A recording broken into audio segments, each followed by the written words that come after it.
All right, here we go. We're gonna call this Studio 97, I guess.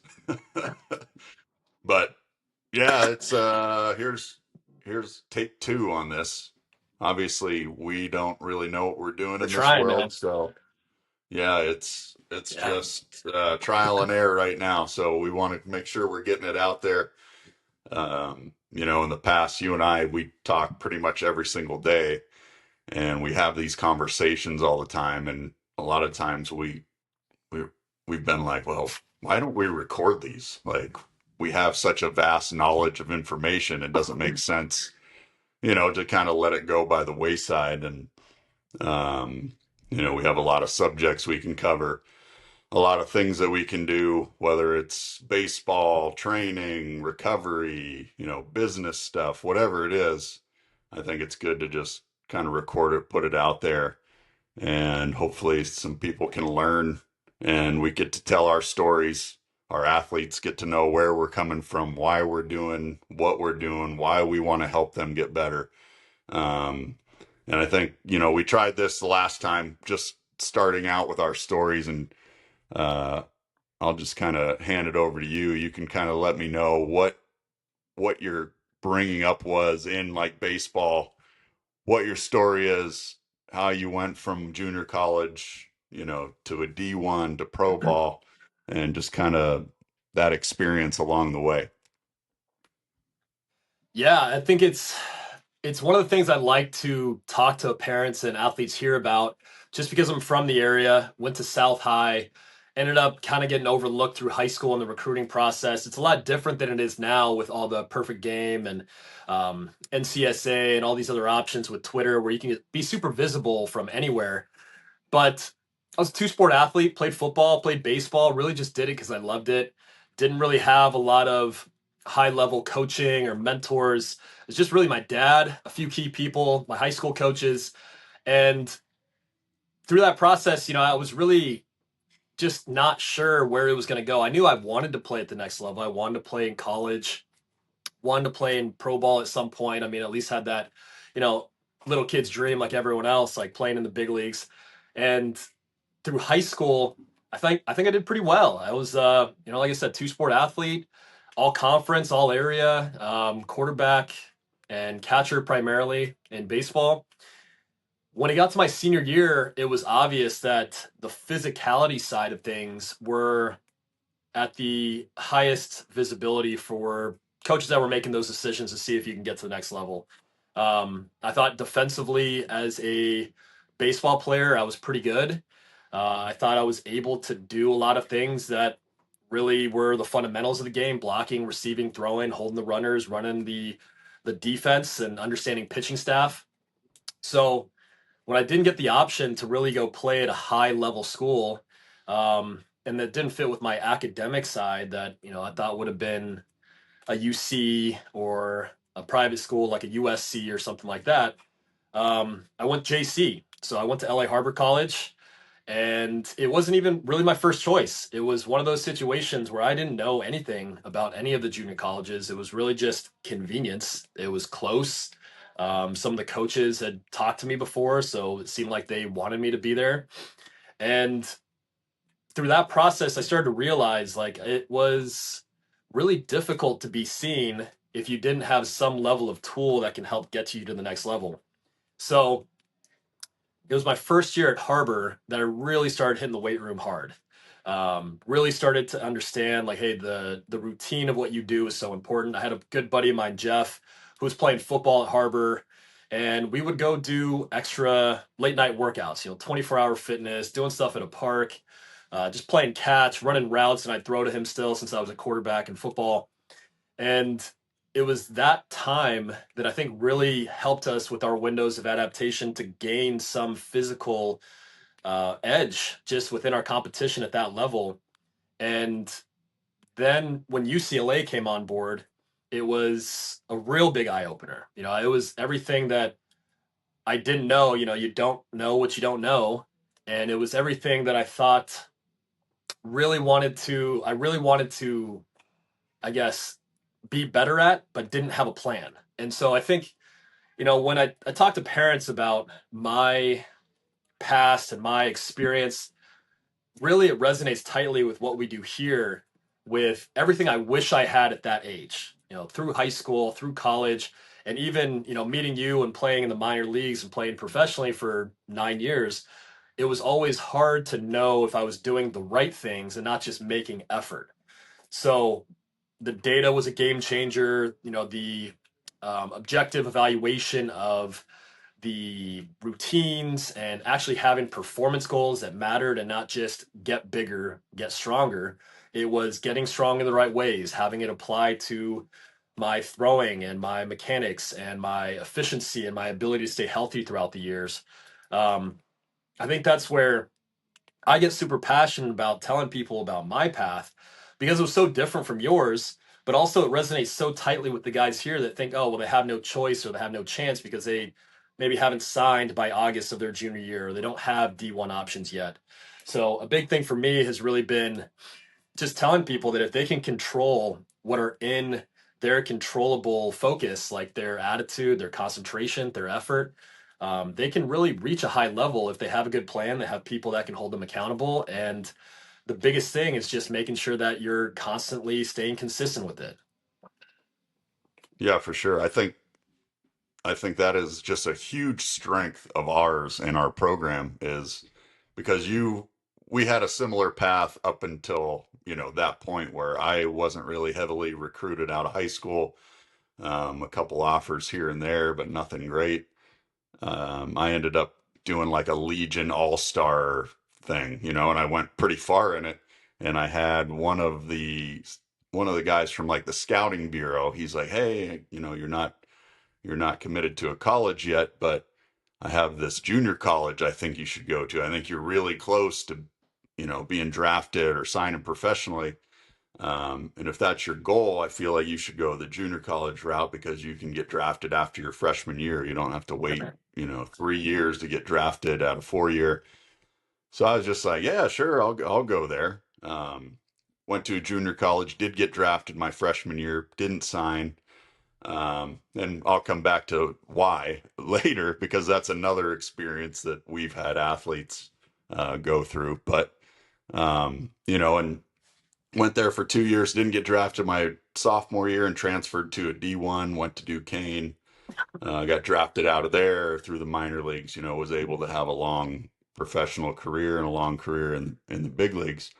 But there are so many athletes out there and so many that we deal with on all of those levels, whether they're college, they're, at a junior college, they're in high school. And we have guys that, highly recruited guys out of high school, but we've got guys who they're a little bit behind, and there's nothing wrong with that. Doesn't mean you can't reach your goals, but they're better off going the JUCO route.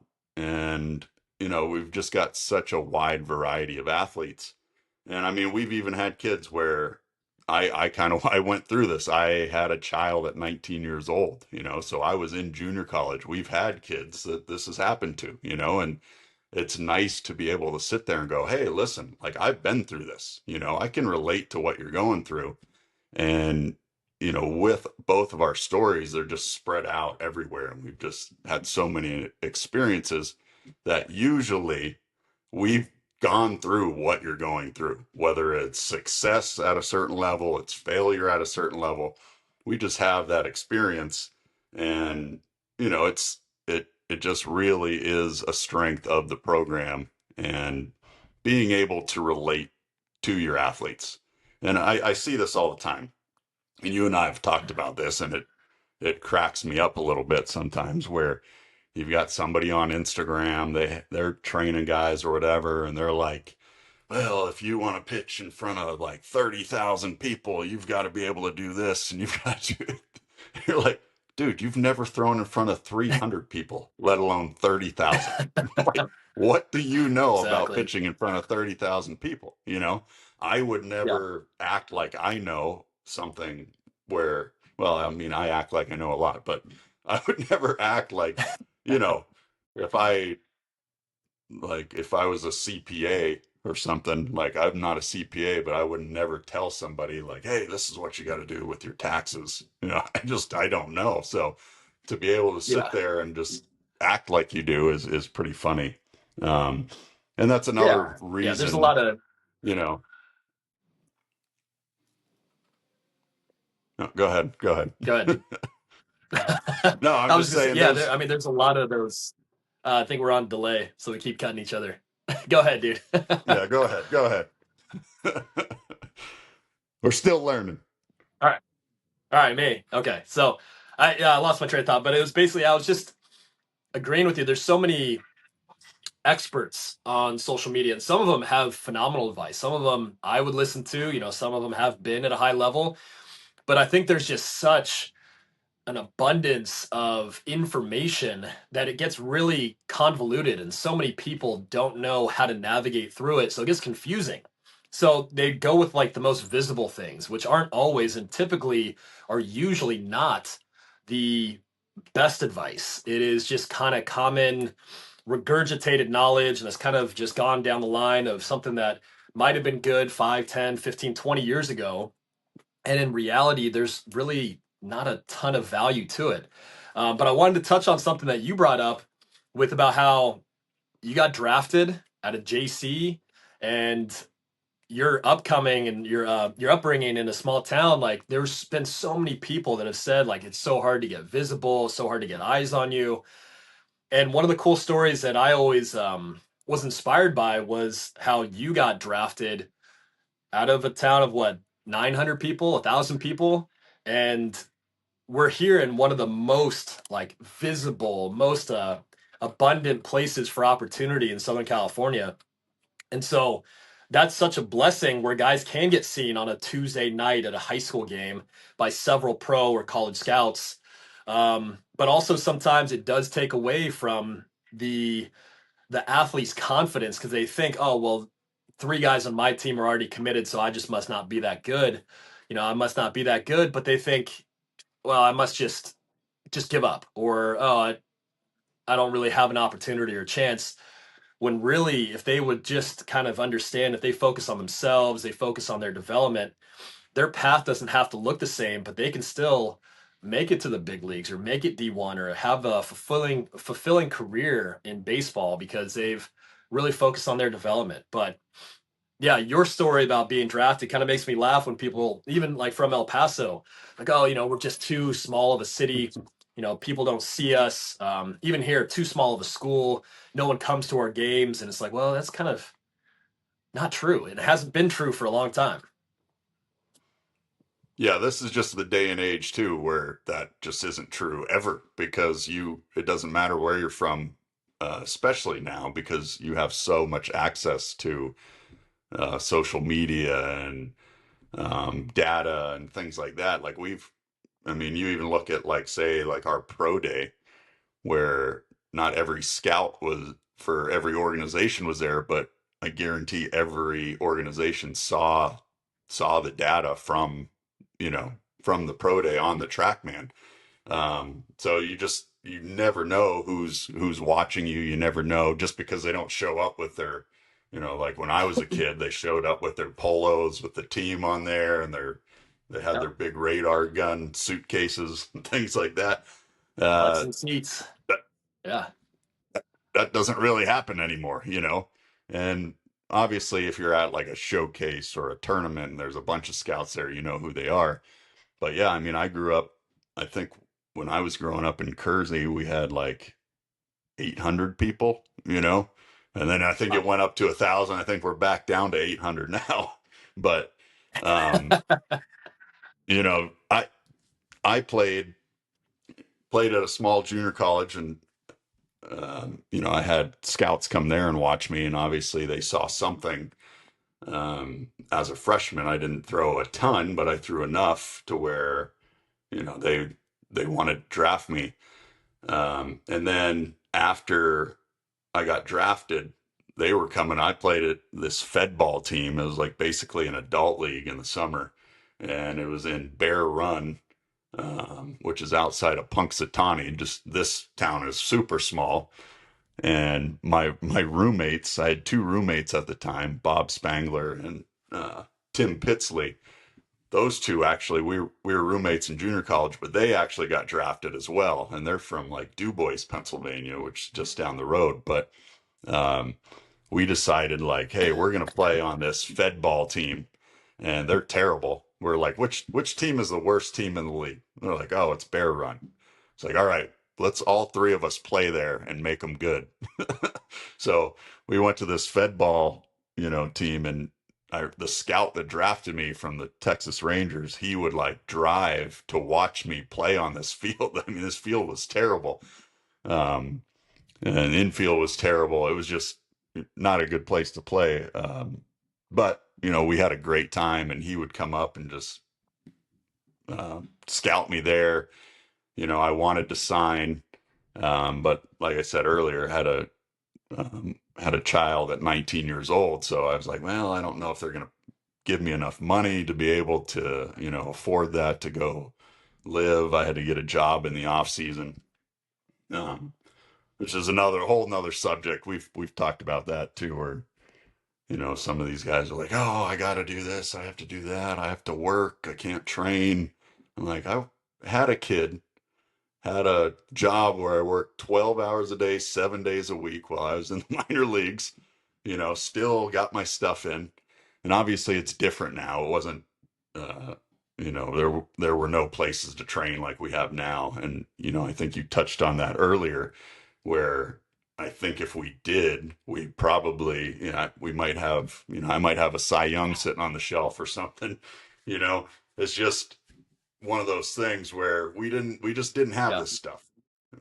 It wasn't available, it didn't exist, and now it does. And you wonder why players throw harder, they hit the ball harder, they're bigger, stronger, faster. Now there's some older guys who don't believe that, and they'll tell you, oh no, we threw hard, we did this, the guns are juice now, all this stuff. That's not the case. People are way bigger, stronger, faster now just because they have more information. And it's always been like that. That's why the sprinters back in the 60s didn't run faster than they do now. And it's not because they're timing them better, it's because they're literally running faster. So, we just we we did what we could with what we knew, and now the information is just so steadily available. And another thing you touched on, it's not always good stuff. It's not good for everybody. Just because it's out there and a reputable person is saying it doesn't mean it's necessarily the best thing for each individual. Yeah, absolutely. I think that's one of your, I think, cornerstones in the philosophy that you've implemented here at Beimel and just our program has been having the perspective that we're really only going to do what works and what continues to work, and then having the knowledge of all of the data that's available, and having some objective feedback so that we're not just being biased and kind of doing what we thought was best for us 10, 15, 20 years ago. I think that's something I always admired too. And with you was that you were always hungry for more knowledge. It's not like you were in the big leagues for a year and you're like, okay, I'm good. I know it. I don't need to learn anymore. Even now, you're still a student of the player development side, the biohacking, the ability to instill the mental toughness into our athletes and how we mentor them.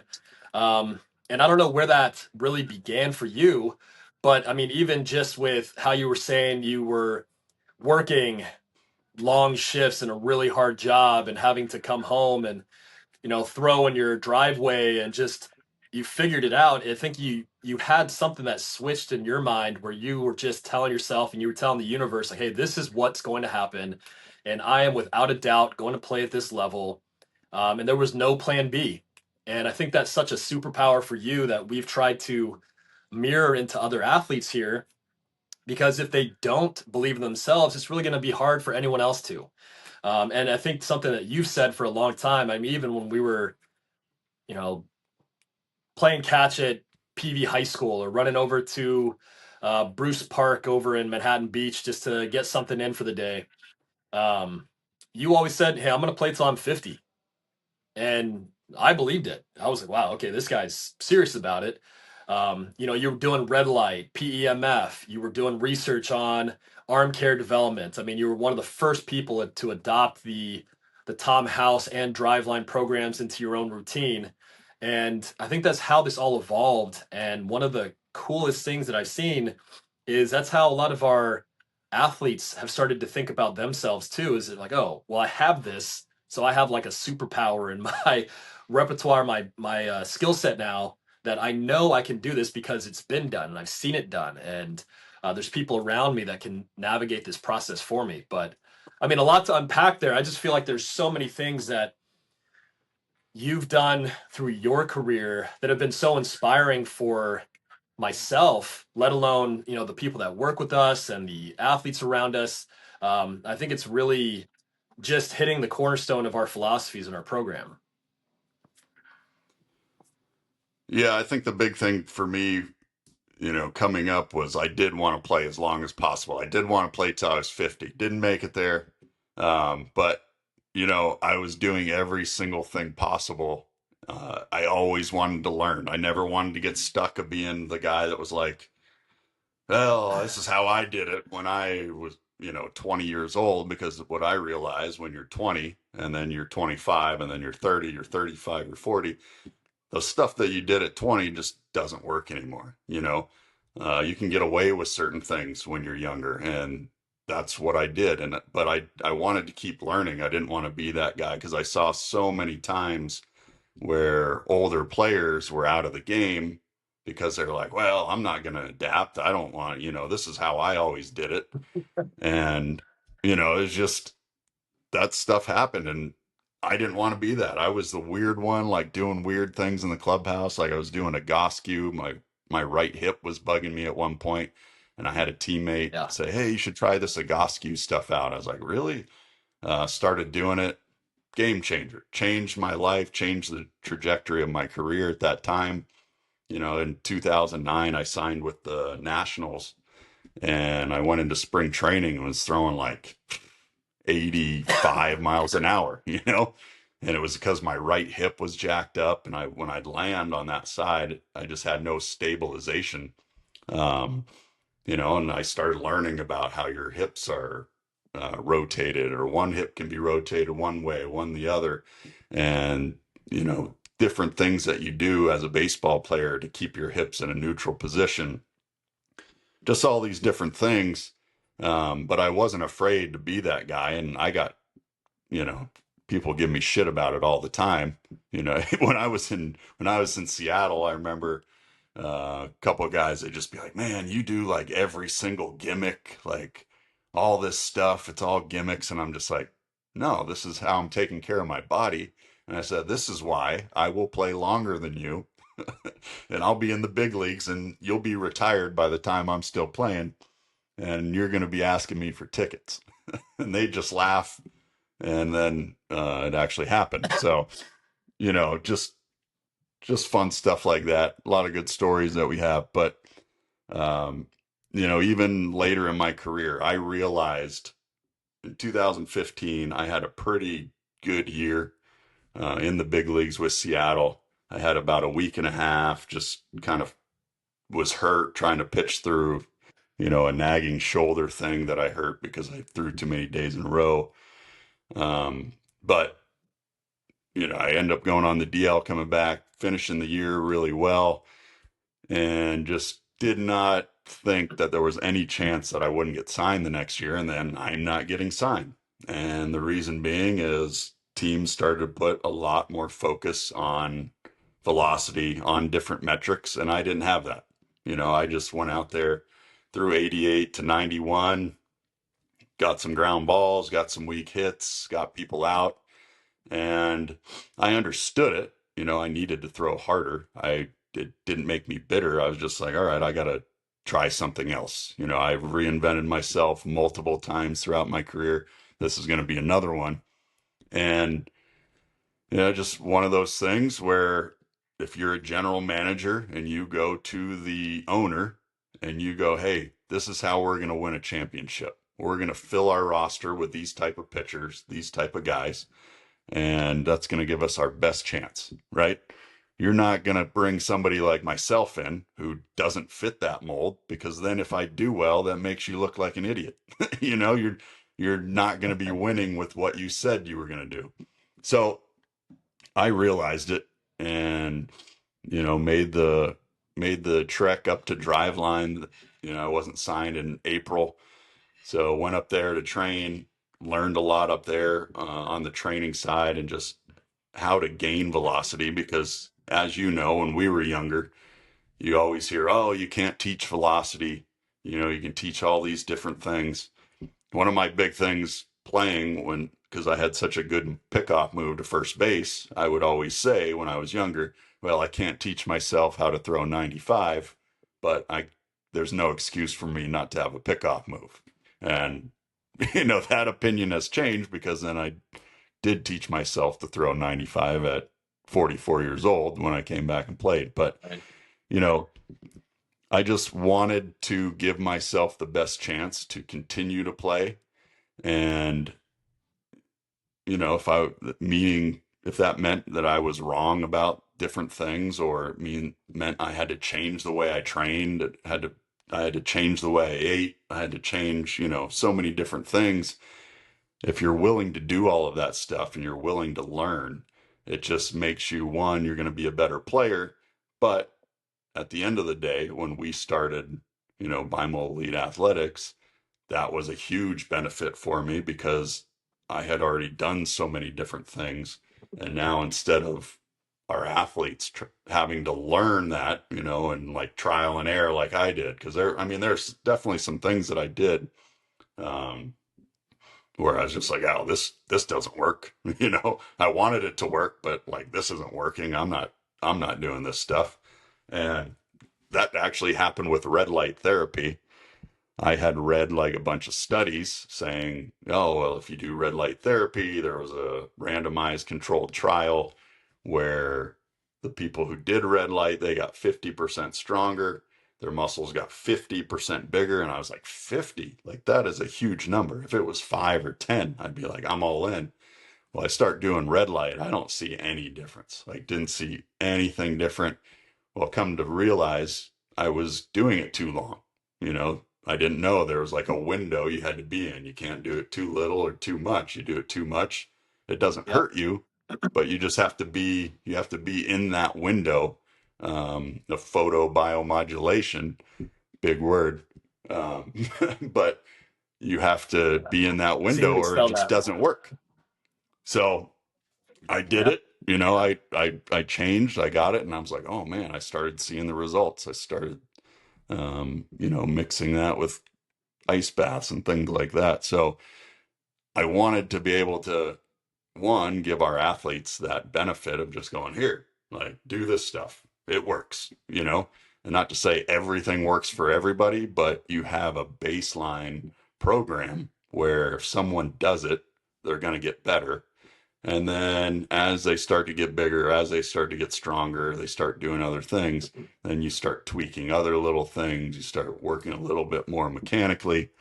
That can be a whole nother conversation. But for me, one of the big things, we talked about this the last time we tried to do this, but that was the big benefit that I saw with you, was because you were very similar in that you were willing to put that work in and go all over the freaking city of Los Angeles uh, to get what you needed done.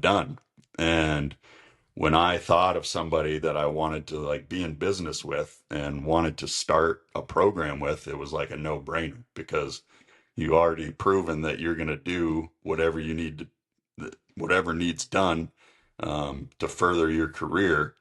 And that translates obviously over to the real world, translates over to business as well.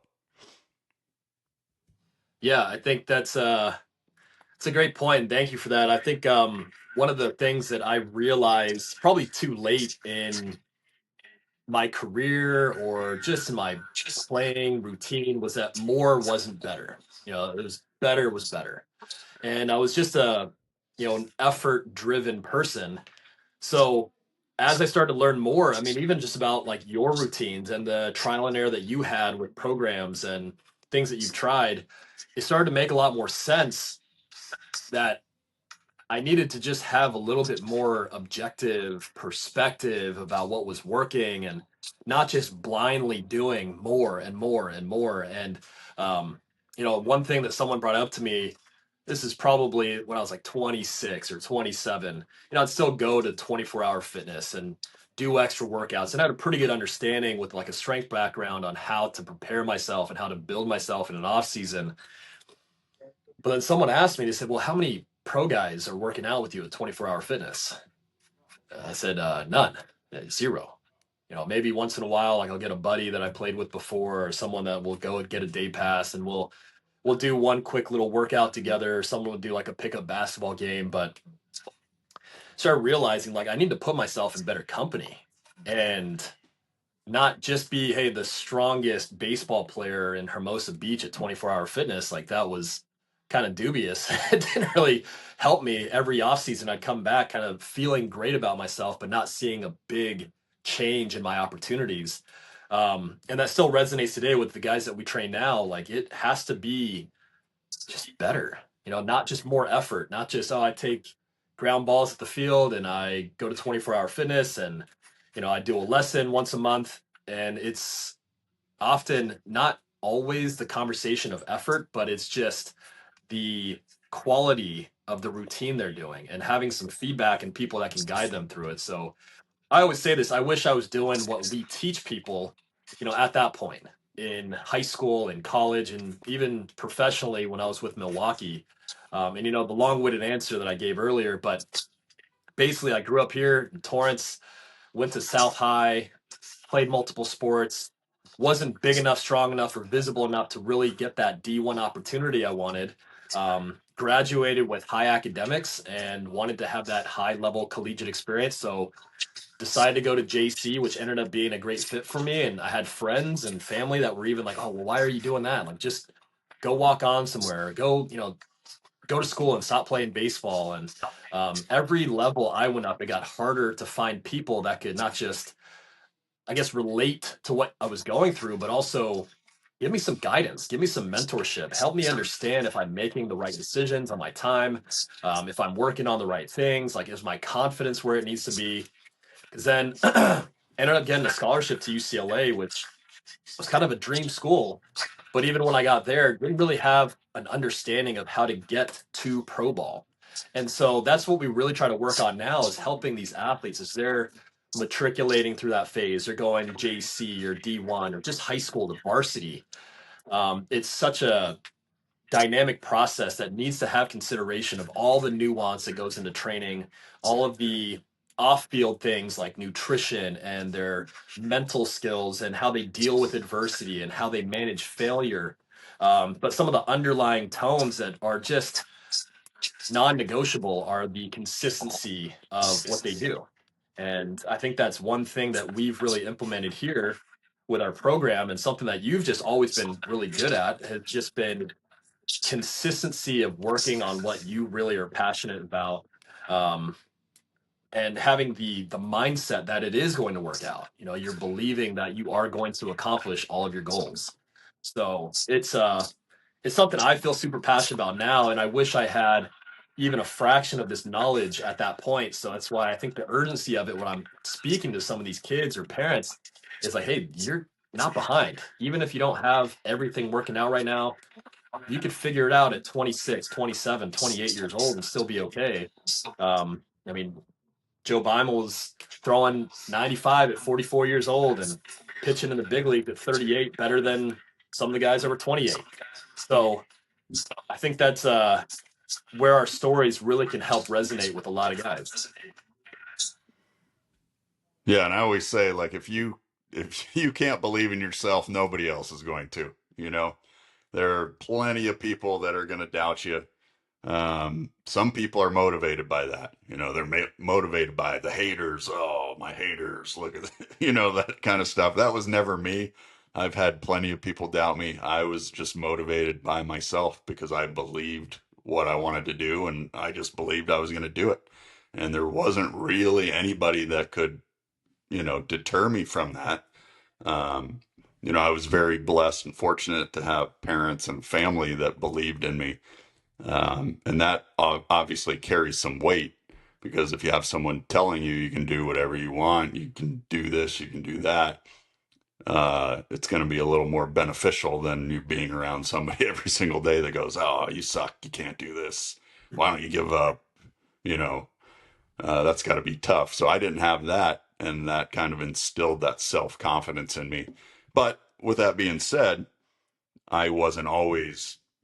I mean, I was confident enough, but I also wasn't like the super, almost arrogant, redlining. I don't know what you want to say, not asshole, but I wasn't always that person. It took me a lot of failure in the minor leagues. It took me having my worst year professionally in 2004, where I just got my brains beat in every single day I went out on the field. I played 3 consecutive years in the big leagues, made the team in 2001, had never pitched above double A, and got put on the 40 man, went to my first big league camp. I mean, I actually told Lloyd McClendon my goal was to make his team out of spring training. And he just kind of looked at me like, "What are you talking about? Like, you're crazy." But it opened his eyes. And I think, going into camp, he paid a little more attention to me because I did say that and made the team out of spring training. Spent 3 years in the big leagues. I'm just like, life is good. And then all of a sudden, I get released going into my 4th year in spring training and signed with the Twins, go to AAA with the Twins in Rochester, New York. Not one of my favorite places on earth by any means. If you're from Rochester, I'm sorry, but it's kind of a dump. And, um, but I did, I made the most of it, but I mean, I had never pitched in AAA before. So I'm like, well, I'll be here for a couple of games and then, I'm going to be back in the big leagues. And that's not the way it went. I had the worst year professionally that I've ever had. I think it took me the last game of the AAA season to get under like a 7, maybe. I think under a 7 ERA, which is hard to do. You could like underhand the ball or soft toss it for a whole season and you wouldn't be that bad. And then I did get called up in September because my August was like really good. Even though my overall numbers were terrible, I still pitched pretty well in August and went up to the big leagues, had a few games, gave up like 8 runs in an inning and 2/3 or something like that. And it would have been very easy after that season to be like, oh man, can I still even play? Like, I was like in the big leagues and now I just got my brains beat in AAA. But that's not how it was. I learned I went through that tough year, but it really taught me to have fun playing the game again because I was putting so much pressure on myself to get back to the big leagues and quickly realize that that is not the way to do it. Like going out, having fun. I actually had a teammate, Brian Bowringer, who I still talk to this day. He's a big bowler, so we talk about bowling a lot more now than baseball. He's got bowling alleys in his house. Um, so pretty cool. But, he was a guy, he reached out to me and just said, "Hey, man, like go out there, have fun, act like you're in your backyard playing wiffle ball." He's like, "What's the worst going to happen? You're going to give up more runs? Like you're already doing that pretty well. So just go out, have fun." I did that and it made it so much more enjoyable. I had way better end of the year, but then I was able to take that into the next year. And then, even that next year, I had Johnny Gomes as a teammate, and we would just talk on the way to the field. We'd be like, "Oh, I'm going to hit." He'd be like, "I'm going to hit 3 homers today." I'd be like, "Yeah, I'm going to punch out a bunch of guys, probably go like 30 scoreless in a row." And we started doing these things, and it was just like that, aha moment. We're like, man, we're like literally speaking this stuff into existence. In baseball, as That's you know, right. you're not supposed to say those kind of things because the baseball gods will strike you down. Um, but we didn't believe in that, so we're talking crap, we're backing up what we're saying, and I think that really jump started my career because I knew that's what I needed to do. That was a person I needed to be. That was the confidence I needed to have. And even though I was already a pretty confident person, I had to take it to that next level to see the results at the highest level. Yeah, absolutely. And you hit it right there. You said you were confident. And I think a lot of that confidence came through your preparation, your routine. You were super confident because you knew you'd already done the work. And also, you've always had this way of just knowing that things are going to work out. Like, okay, yeah, I'm good and I'm going to be good, and we can have bad days and we can have bad moments, but you're going to have success at the end of the day. And I think that's something that I've realized a lot of younger athletes aren't getting a lot of. They're getting a lot of negative coaching. They're getting a lot of people that are able to correct the things they're doing wrong, but very seldom ever highlighting the things they're doing right and the things they're good at. Um, so one of the things that I know we've tried to focus on here in our program and the way we mentor our athletes is really building that up, letting them see, hey, you've done really well or you're doing a great job at these things. And we're trying to always work on the things you're not good at, but letting them have confidence by small successes and building them up to where they're not always just thinking, oh, I'm terrible, or oh, I went over 3, so I must be the worst baseball player ever. And it's just only going to get worse. We have guys that walk in here, shoulders slumped over, talking about how their coaches are telling them like all the things they're doing wrong, but we try to get them to build up and see the things that they can do well and have a plan. So at least even if they can't figure it out today, they know, okay, I'm on the path to get this better. And that's been one of the big eye-opening things I know from when we first started was one of the more intrinsically rewarding processes that we've gotten to not just work with the pro guys, the guys that are already throwing 95, but the guys that maybe were overlooked, getting undervalued, not getting as many opportunities in school or on their teams, um, and giving them a process where they can feel like, hey, this is working, or I'm in the right place, and I have people that believe in me and can give me real feedback and real blueprints to get better. And for a lot of guys, it worked out. I mean, guys that got cut by their JCs, flat out cut, and they end up playing professionally, or didn't play much in high school and get a college opportunity and have just a robust experience of just enjoying the process and reminding themselves it's just baseball. Like I should have fun with it. I should take it like it's a wiffle ball game in the backyard, but not feeling unprepared because they've had that routine and they've been doing it consistently, and they can step on a field anywhere and feel like they're part of that process, and they've gotten ready for it, not just gotten exposed because they pretended like they were prepared. But yeah, I've always admired that about your routine, is just that process of being prepared physically, mentally, going through everything you need to have success, and then just saying like it's going to work out. Yeah, we we say this all the time. I've said this many times before too. Like, you talked about some of the high school kids. One of the big things that I love to do is like, a lot of times you see these kids that are like anteriorly rotated shoulders and stuff. And I just always tell them like, hey, we're not like insecure high school kids in here. You know, like get your shoulders back, chest up. Because one, if they're like that body language, that actually affects them physically. But one of the big things since we started this, another thing I've said a bunch of times is when we first started Beimel, I just wanted to work with like pro guys, high level, like college guys. That was it. I was like, I don't necessarily want to work with high school kids. I don't want to work with high school kids that aren't very good. Um, but very quickly, we had some guys early on when we started where they were just, I mean, simply put, they just weren't good. They just weren't good baseball players. And, you know, Hey, they're those guys where you're like, man, you should probably get a computer and learn how to code because baseball is not going to work out for you. All right. Um, with that being said, they were some of the hardest workers. They'd come in every day. They had faith that the program was going to work.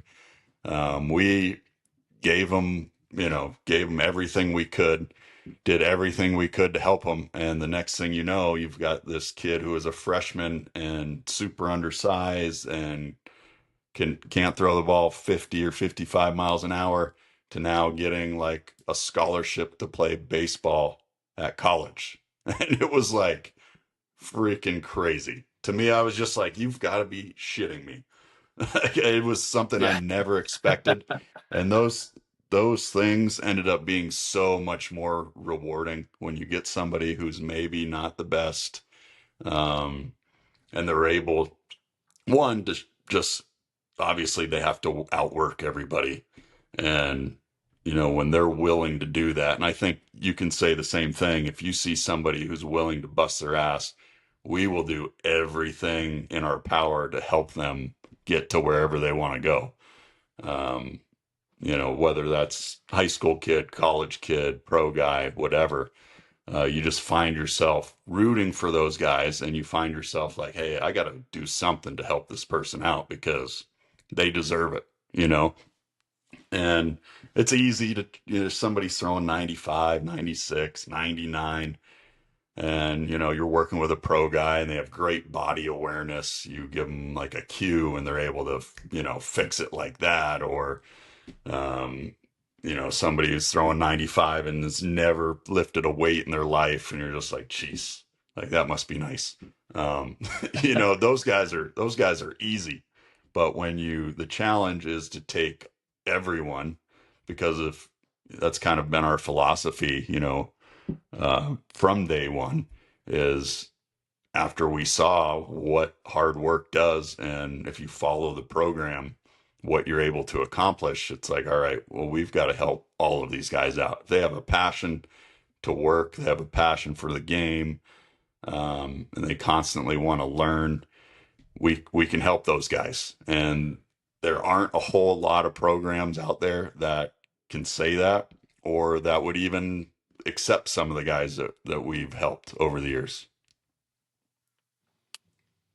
Yeah, absolutely. And I think that's one of the unforeseen benefits from us going the routes we've had where, we went to the JC level and I played independent ball and was trying to find opportunities to get back into affiliate and see if I could push for a major league contract. And you had several years where it's spring training and you're unsigned and you're still working out for teams.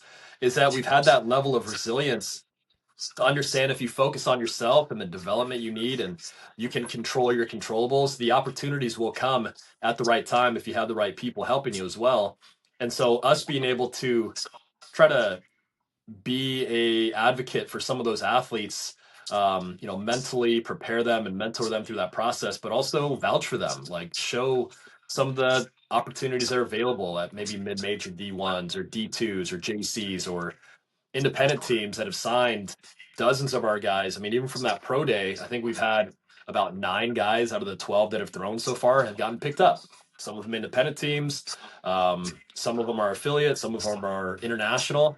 So that's kind of one of those really fun dynamics we have now is just being able to be honest about where guys are at and give them some quantifiable targets to hit, but then also coaching them on what it's going to really take individually, personally, as a athlete to perform at that level and stay at that level, since we've done it, but also, you've done it for a long time and stayed in the big leagues for, you know, better parts of 2 decades. Yeah, and I mean, that's one of the benefits everyone has training with us, is just those connections as well. And obviously you have to perform. We're not going to sit there and go, hey, we got this kid. Hey, UCLA, look, we got this guy. He throws 80 miles an hour and, has a nice curveball. Obviously, we don't do that. But when we do see somebody who fits the bill, whether it's a pro guy, it's D1, those lights start going off and it's like, oh, all right, hey, we got to help this guy. And one story a few years ago was we had a kid and he was 80, I don't know, 86, 88 during the season. Righty, didn't really have anywhere to play. It was the summer after his senior year. You weren't in town. I was there. He throws a bullpen. He's like, I don't know if I know he's 93, maybe touched 94. I can't remember. Not sure, 94. Um, Yeah. Yeah.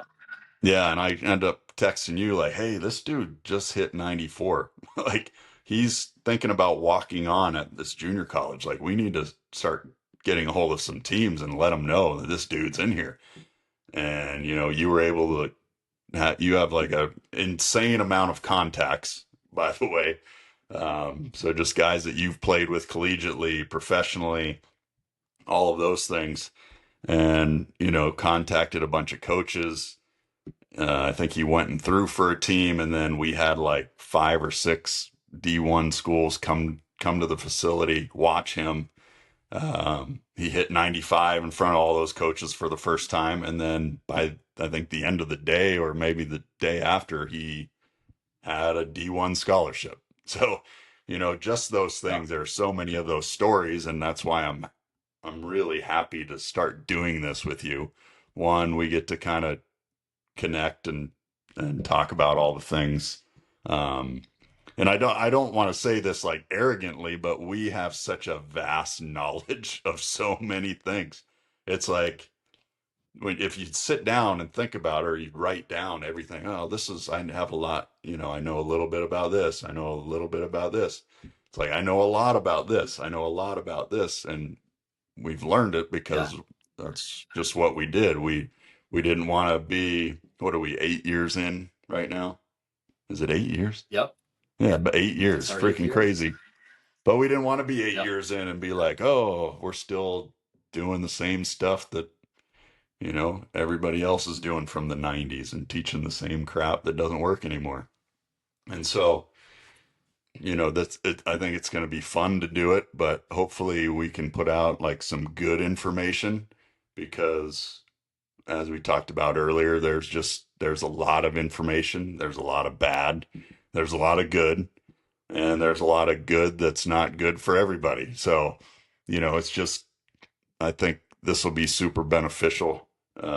Like I said, for athletes, even for the people, the trainers that work for us, because sometimes I think they forget that we've played a long time. We're self-made, players. I never had one single coach in my entire career where I was like, hey, if I didn't have this guy, I wouldn't have made it. I had to depend on myself for everything. And I had some good coaches along the way, don't get me wrong. And I picked up little bits and pieces from everybody, but I had to be my biggest coach, so I had to learn all of these things along the way.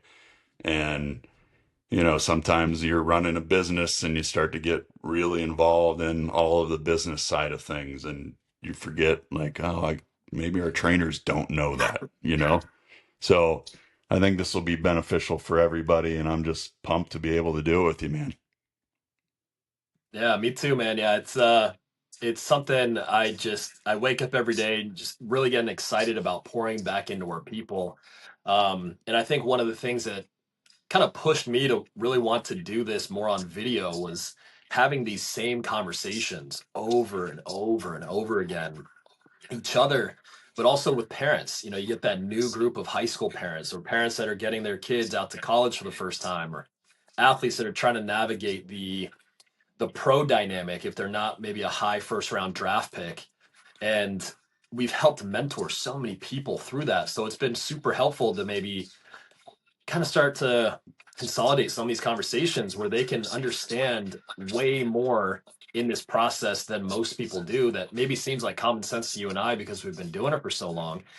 But being able to help some parents understand, what's useful and maybe what's just kind of not really good use of their time, or how do I go through the recruiting windows without going through the standard travel ball showcase, do the same things as everyone else. It didn't really pan out, and it's a very low percentage for a lot of people where they can really start to put their time and effort and resources into something that could benefit them, but also hopefully their kids will enjoy along the way. And I think that's something that we've always been really strong advocates for, is that we want to mentor our athletes and not take credit for what they're doing or have ego in front of it, like, oh, you're going to do what I do because I'm the guy that's telling you. It was really just being a part of their story and letting them understand there's so many roads that they can take to reach their goals. And if we can be a part of it, it may help them get there or stay there or not regress when they first have that adversity to get their first release, or they underperform, or they have some of these issues that we've navigated through our careers or have helped other people through. So the nuance of it, the just totality of the entire process has really evolved and molded the current dynamic of what Beimel Elite Athletics really is. Where maybe it first started as just a training program and helping with velocity and strength and, swinging and getting some extra work in. And now it really does feel like a much more thorough mentorship of helping athletes on their day to day, but really projecting them to a better long term goal. Totally agree. I'm Totally getting so agree. much I think. feedback, man. I Oh, was you're like, I getting got to it. get through that thought. But yeah, it's all good now. But I got through the thought and I was like, okay, don't stumble, don't stutter. I was like, Did it? And it just started right there. it was kind of near the end and it's very mild. So it's not nearly as bad as it was before. So hopefully it should be All right. good. Perfect. All right. Well, Yeah. I think this is a good place to leave off for the next one. Um, Yeah. Obviously we'll put together some subjects to be able to talk about over the course of the Yeah. next months, weeks, years. I, I Yeah. there's just so many things that we'll be able to talk about, and I think it'll be super beneficial, like I said. So we'll stop this one here. Um, Cool. yeah, man, always great talking to you, and we'll get after it again Yeah, next week. man. All All right, right. dude. I'll chat with you later. Peace.